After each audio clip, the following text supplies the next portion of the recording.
Hello, this is Kal Kat, the Kal Katster, and this is a quickie review of the 40th anniversary Close Encounters of the Third Kind special screening.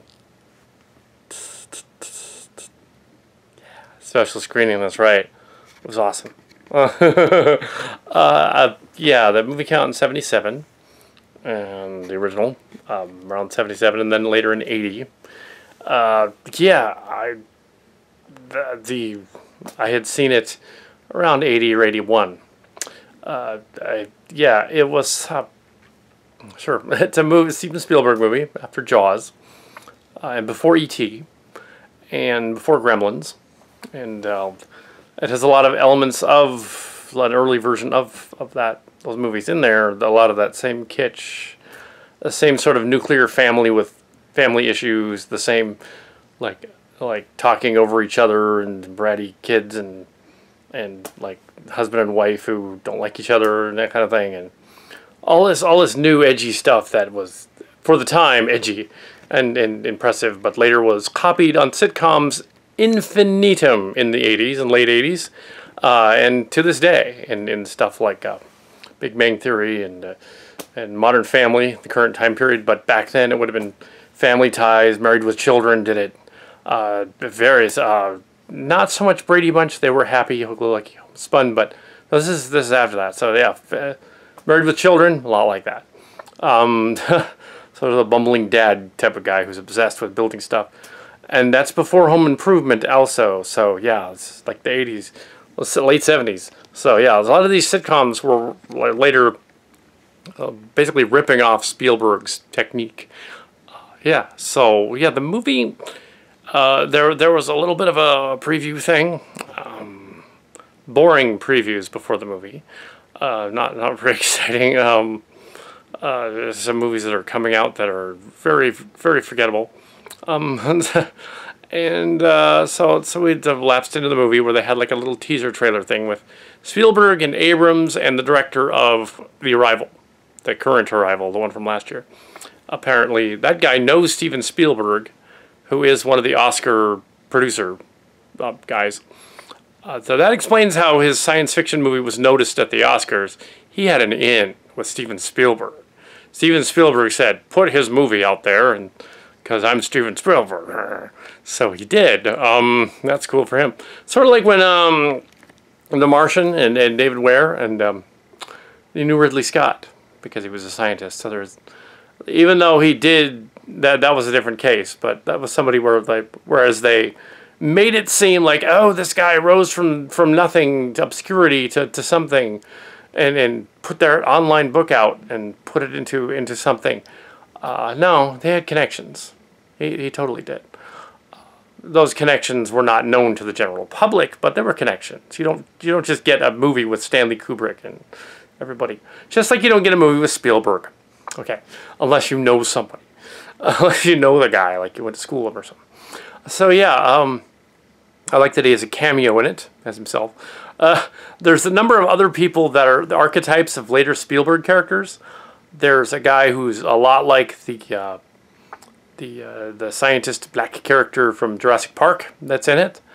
It's Morgan Freeman possibly. Yeah, and there's Richard Dreyfuss is the lead, and we have a bunch of other people. Yeah, one I think that Spielberg ended up marrying one of the lead ladies now, but I think it's one of his exes.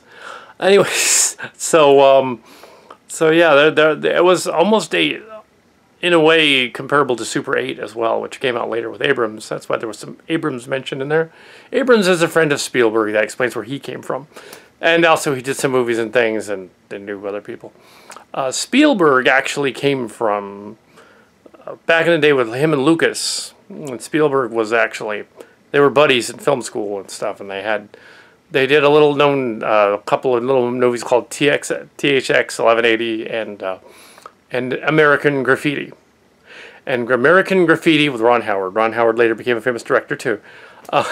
Yeah, so all these guys knew each other back then. And it's no coincidence that Dallas Bryce Howard is the lead lady in Jurassic World. Guess who Dallas Bryce Howard is?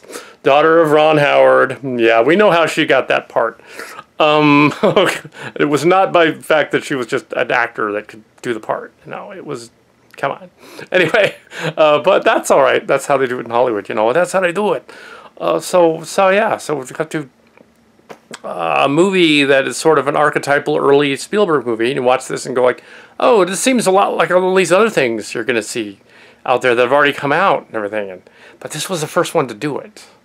So there was another little known movie that's 40 years old in 1977 called Star Wars that came out earlier. And Star Wars launched the whole thing, which was a younger sci-fi show thing based on numerous other sci-fi serials and shows. And then there was Star Trek, which at that point was over 10 years old at that point. And now Star Trek is 51, and almost 51, and Star Wars is almost 40. And I'm surprised they have not done a re-release of Star Wars this year and put it out in theaters, because that would totally make sense. I guess because they're releasing Episode 8 in December, Christmas Day. Yeah, so there you go. I don't know how much Lucas is involved in the new Star Wars, though. I think he signed off on it to Disney. But, yeah, there was a preview for it there. But, yes, most of this movie, Close Encounters, finally getting around to that, most of the movie is a drama sitcom about a man going insane. It's not really science fiction, as Steven Spielberg says in the story, in the preview thing. He didn't intend to make an alien contact movie, and he never actually had an alien contact. Although he did executive produce the Taken series later on in the 90s, which was a nod to this movie and story and aliens and things with better effects. And so yeah, this movie did a lot of the archetypes: the dysfunctional family, the maverick leader guy, the military guys that are kind of like, whatever. And aliens that have some weird way of communicating, in this case with language and music, which is original for its time, but does beg a lot of weird questions as to how that would work and why they're here. And they never explain that. They just also there's this oddity of the Flight 19 thing in there, and that was a World War II Bermuda Triangle story. Of course, in 1977, we didn't know anything about Flight 19 and where it crashed. But since then, they found it. And although the conspiracy people are all like, no, that's another flight of 5 planes under in the ocean. It's not them. It's another one. It's a phantom one. It's Foo Fighters. Ooh, no, it's them. They went out to sea. They lost course. It was actually evening, and it was cloudy, and they went off course, and they crashed. But, you know, alien theorists, they like to go, no, they didn't crash. So Flight 19 is part of this because they show up in the alien ship, and there's an Einstein joke in there. Einstein was one of them. Yeah, so this is a special edition. This was the one that was blown up to go on the big screens. And actually, in terms of technical story, that's fine. The visuals of the ships look like crisp and clean. The problem, though, is, and there is one, is that the people don't.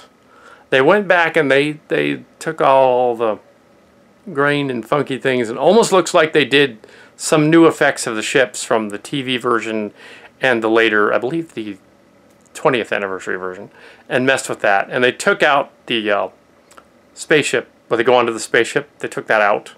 Spoilers. So if you get the definitive version from about 10 years ago that has both, that's the good one. So do that. Spielberg didn't like them going onto the ship. I did. I preferred that version because then you get to see a little more of the spaceship and the guy going, ooh, what's he doing there? Why would he even be doing that? I don't know. They didn't explain why the other ones became pioneers to go on the alien ship, or how they would communicate or eat or sleep or live or whatever. But yeah, and when you blow up CG puppets from the 1970s, they look really fake. So this like spindly alien comes out first, and he was like, I was like, wow, I didn't realize how fake that looked. Oh well. I guess it was a robot or something. But the other aliens looked good because they had used a combination of maniquettes and little people and kids and stuff, and they brought them out and they put like heads on them, kind of had them stand off to the side and made them look like aliens. And they look better because they're kind of off to the side and it's misty and darker, and yeah, maybe those are grays. Okay, that works. That's neat. The Close Encounter ship also appears in the science fiction story Distant Destinies, or something very similar to it, with grays on it. But yes, so other people are using that design. Other people have used the saucer design before. It's not like he did it first. But that's yeah, one of mine.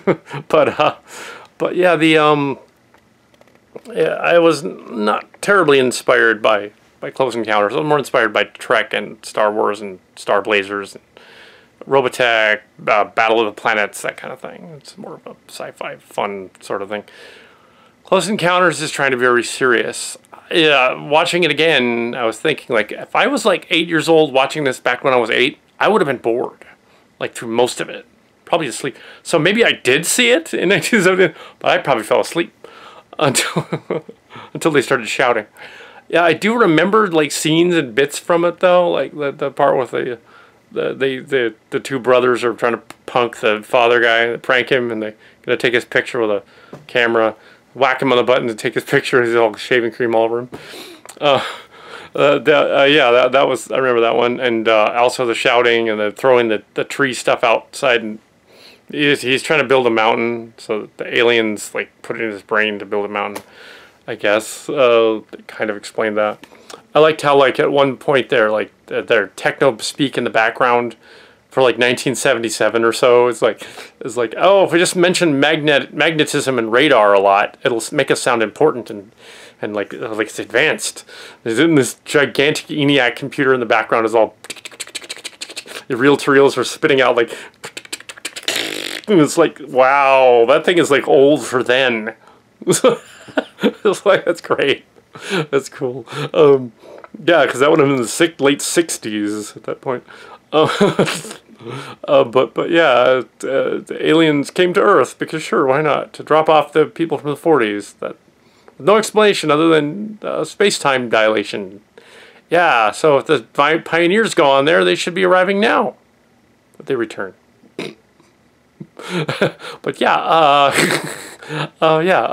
no, they're not doing a sequel. They kind of did. It was called E.T. So they kind of already did that. They also did one that was called Taken. They did a whole series, so they're not going to do another Close Encounters. But it would be kind of silly if Dreyfuss showed up again. And why should he? His character was sort of a nut. But yeah, Spielberg never actually had an experience with alien UFOs.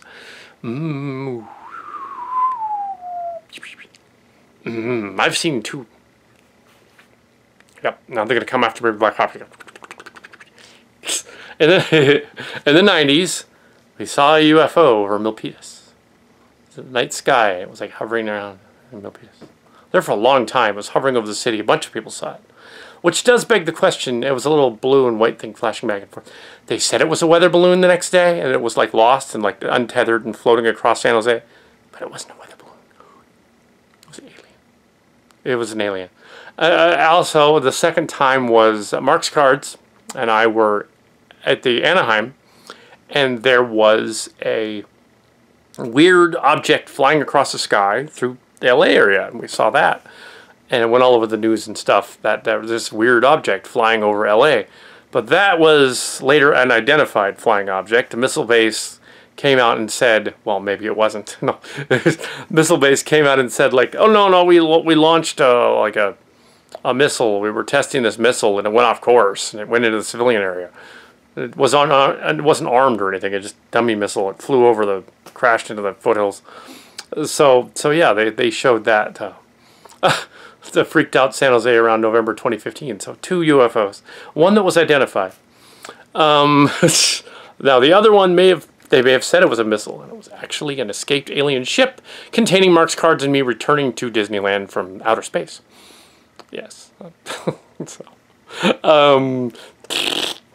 Yes, there was there was definitely an archetype of Kal Kat in the movie. 7 or 8-year-old kid in the movie. There was, but yes, and also one of my nieces was in the movie. Uh, but no, it wasn't. But they looked like him. But yeah, so it was fun seeing the fun parts about the last 30 minutes or so. It's kind of how they do these movies. It was aliens and the whole, the alien ship shows up and they start talking to them with music and all that. Kind of like some of the aliens are doing some of our stuff. Math and music would be music is a mathematical language, so it would make sense. Very Carl Sagan-like. There were lots of cameos from actors and actresses of the past. I should enjoy. So it was cool to look back at it and see like a lot of these guys are dead, but it was 40 years ago, and yeah, the only drawback was that because it was blown up on the big screen, you could see a lot of the grain and a lot of the fuzzy parts in the movie that were really, really fuzzy because modern screens or modern projectors are so much better at the details that you throw off the, it's just going to look grainy even if it isn't. It would look better on a big screen TV at home with a big, with one of those monitor things, because that would be closer to how it would have looked back then. But yeah, seeing in the theater, that works. If you have one of those big theater systems, that'd be the best thing. Like a mid-range theater, perhaps, showing it. Might be, if you want to go to the theater and see it. I was one of 2 people in the audience at the special screening. It was awesome. So yes, turns out there was another person in there. I thought I was alone, but it turns out somebody else was chuckling and stuff too. So yeah, hopefully the people have gone out to see the special edition of this Spielberg classic film. Definitely classic. Definitely inspired a lot of his later stuff. Super 8 and some other things inspired by that. And Super 8 had an anachronism involving the tape deck and the lab stuff that they put on the reel-to-reel and the 8mm camera. And it's funny that they mentioned 8mm cameras and home movies in there, because Spielberg would have caught that. Abrams didn't catch it, even though he's my age. So he's a little older than me. He should have caught it. Because I said, wait a minute, they wouldn't have had sound, so how would they be able to match the tape up with the sound? It's an early Super 8 camera these kids have. It doesn't have sound yet. If they had a newer one, the High 8, from that 80 or so, they would have been able to do that. But yeah, the scientists wouldn't have had that. Oh well. But yeah, anyway, so. But in this movie, they didn't make that mistake. I didn't really see any anachronisms, really. Except for the Flight 19 thing. Of course, that's history. They found the downed planes. The other ship, I think they might have found that too since then. This ship out in the middle of the desert. It does beg the question, why would the aliens be dropping stuff around? It's funny that they were in the boneyard at one point, pretending it was Mexico. There's a plane graveyard down in down south. Used in a lot of movies, actually. It was fun it was, in fact, the beginning is very similar to Indiana Jones 5, except for, it's in the desert, but, and Indiana Jones 1. Also Spielberg and Lucas. Apparently they are doing another Jurassic World, and they're also doing Indiana Jones 6. We shall see how they pull that one off. How about a reboot? I think that's the only thing that would make sense. How about they rip off Young Indiana Jones, The Lost City of Gold? That's what they should have done. Because yeah, let's go to El Dorado, The Lost City of Gold. Let's find that. That'd be cool. Chris Pratt, because he totally could do Indiana Jones. So yeah, I'm not in it. They're doing it. Yeah, I'm not in any of these things. I just said somebody looked like me or acted like me in it. But yeah, so you wonder what happened to half that cast that was in that. I liked the little preview thing that showed some of that stuff. The aspect ratio was DVD size for Blu-ray. You know, so it was weird aspect ratio. But so the 40th anniversary Blu-ray was a port from that, and they played it on the screen. Yeah, it'll look better on the TV screen, the home theater, than it would on the theater. But it was cool to see it in the theater again. I believe there was a re-release at some point, like 87. When I saw that one with the ship inside of it. That was 10 years later. And then there was, I'd seen it in the 80s on video, and then the re-release. And yeah, so, and then the 20th and 30th. I've seen it a couple times. I kind of like them going on the ship in that version, but that was not this version. Still, I guess Spielberg just figured, oh, well, you know, it's just mysterious aliens. I'm not going to explain it, they're just there. Oh. But today's audience would be like, what? I have to have it explained to me. No, they're just going to do it. Yeah, is the father guy in fact just nuts? Or is he just like, you know. Anyway, so that's my review of Close Encounters of the 40th Anniversary kind. Close Encounters of the Third Kind, the 40th Anniversary thingy. Yeah, I would have been bored when I was a kid. And yeah, yeah, so some parts are exciting. It's kind of a sci-fi thriller, I would say. It's almost a drama in parts that drag on about the dialogue and stuff. And I know that Spielberg was obsessed with family and yeah, like dysfunctional families and divorce and stuff like that. And mirrored some of his real-life stuff that he was going through at the time. And it's in his movies, so there you go. Yeah. Oh yeah, I did recall one of the previews. It was for a Winston Churchill movie that's coming out, Darkest Hour. Yeah, it's trying for an Oscar really, really hard. Unfortunately, the actor playing Winston Churchill is hamming it up, and I don't know whether that deserves an Oscar. It's like yeah, no. It might be fun to watch how campy it seems to be, but yeah. I'm going to say that line about the battlefields and the landing grounds, which was from Dunkirk, as well as being the famous Churchill speech. And I'm going to say it here, and I'm going to be all dramatic and overact. Yes, because I'm in Churchill makeup. It was like, okay. What is it? Obsession with World War II. It was, you know, neat and everything, but even Spielberg did a couple of World War II movies, and so did Lucas. Spielberg did, of course, Schindler's List and stuff, 1941 and other stuff like that. That was more, 1941 was more of a weird comedy. Didn't go over too well. And of course, Red Tails was Lucas. Yeah, that didn't go over too well either. So, yeah, Spielberg. Steven Spielberg. Yeah, he's been one of the, him and Ridley Scott and those guys are, and Scorsese and those guys are De Niro, yeah. No, he's an actor. Scorsese and who's that guy? Coppola. The big name directors. If you get like a Hollywood directors list, you have to know Spielberg, Coppola, Scott, and Cameron, and Scorsese and Coppola. Yeah, Scorsese. You have to, and Lucas. You have to know who they are. You do. You have to know who they are and what they've done. A lot of the great American movies were those guys that directed those. Spielberg is one of them. He's one of the guys that, and he's done his share of really bad movies too. But yeah, Close Encounters was one of his classics, and it is a different kind of movie. So the X generation.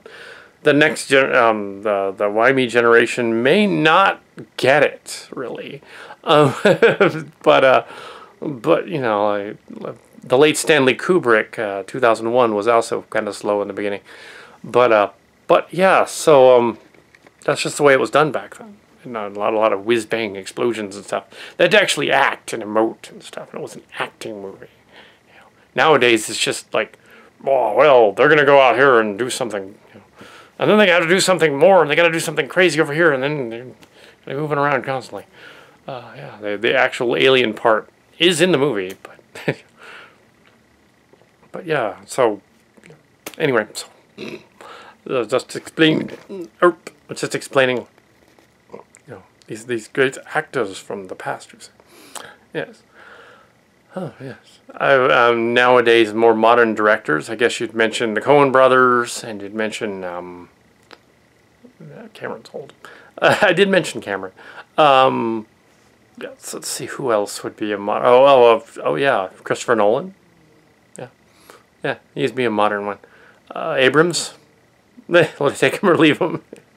You know, John Favreau. A little, yeah. Yeah. The Looper guy, the guy that's doing Looper. And Boz Lehman? The guy that did the Fifth Element and Valerian. That guy too. But yeah, and Woody Allen, you probably should know who that is. That's a classic director from the past as well, from the same period as Spielberg. You should know who Woody Allen is. And study him, but yeah, some of his later stuff was pretentious. But some of his early stuff was funny. So yeah, but yes, let's see, Robert Zemeckis. Oh yes, Robert Zemeckis, a friend of Spielberg. Remember him too. Robert Zemeckis did a bunch of good ones, some stinkers, but mostly good ones. The Back to the Future trilogy, classic. Bob Zemeckis, yeah. Maybe you might remember the some of those later ones, like the Christmas Carol. It's kind of creepy, and the Polar Express, and that was also Bob Zemeckis. But yes, so there's some other guys. Yes, the great and famous actors who are now Oscar guys directing the Oscars. They're octogenarians, almost, some of them directing the Oscars. I think most of those guys are almost 80. They gotta be. They gotta be almost 80 by now.